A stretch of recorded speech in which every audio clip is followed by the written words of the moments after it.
បាទសួស្តីពុកម៉ែពុំមីងបងប្អូនទាំងអស់គ្នាបាទមកអាហារពេលព្រឹកនៅខ្ញុំយើងមានបាទត្រី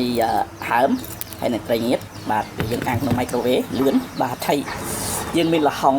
បាទពេលព្រឹកល្ហុងខ្ញុំនេះវាគេថាយើងដូចជាស្ករខ្លះក៏ប៉ុន្តែយើងអាចញ៉ាំបានតិចតិចទៅដើម្បីយកកម្លាំង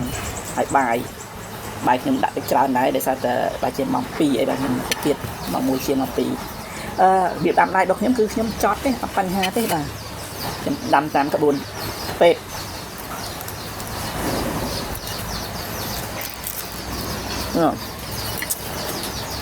ដល់តែដាក់បាយយើងដាំទៅវាយើងអត់មានទឹកសឡបងប្អូនយើងស្រូបទឹកតែទៅដែរស្រូបទឹកទៅញ៉ាំស៊ូលេបបងប្អូនមានអីទេមានតែនិយាយលេងគ្នាលេងជាមួយនឹងបងប្អូនតែប៉ុណ្្នឹងឯង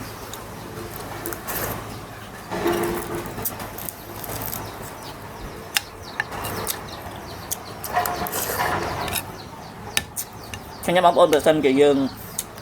ទៅហូបបាយផ្សារប៉ុន្តែមិនខុសពី 6000 ទេ 1000 អត់បានត្រីងៀតប៉ុណ្ណេះទៀតបងប្អូននឹកឃើញតែយើងពីមុនមកខ្ញុំធ្វើការនៅខាងក្រៅគឺយើងអត់ស្គាល់រឿងអាហារពេទ្យនៅផ្ទះហ្មងដល់ពេលឥឡូវយើងចំមន់ចំទាដាំដំណាំ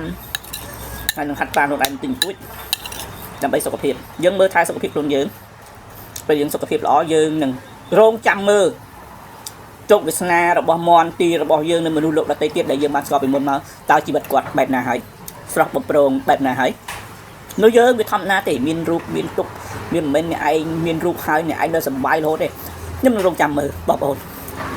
មកបាយមួយខ្ញុំតទៀត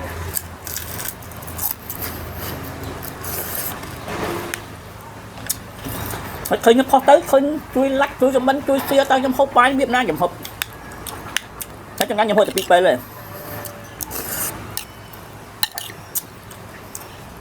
យើងទម្លាក់ចោលអស់នៅរបស់អ្វីដែលយើងមិនសប្បាយចិត្តដូចជាយើងដើរផ្លូវឆ្ងាយអញ្ចឹងយើងលីរបស់ធ្ងន់ពេលយើងទៅមុខនឹងរួចយើងទៅតែរបៀបទម្លាក់របស់ធ្ងន់នឹងចោលដើម្បីយើងដើរទៅដល់គោលដៅលើខ្ញុំយល់បាទពេលនេះខ្ញុំអត់មានស្អីក្រៅពីថាខ្ញុំ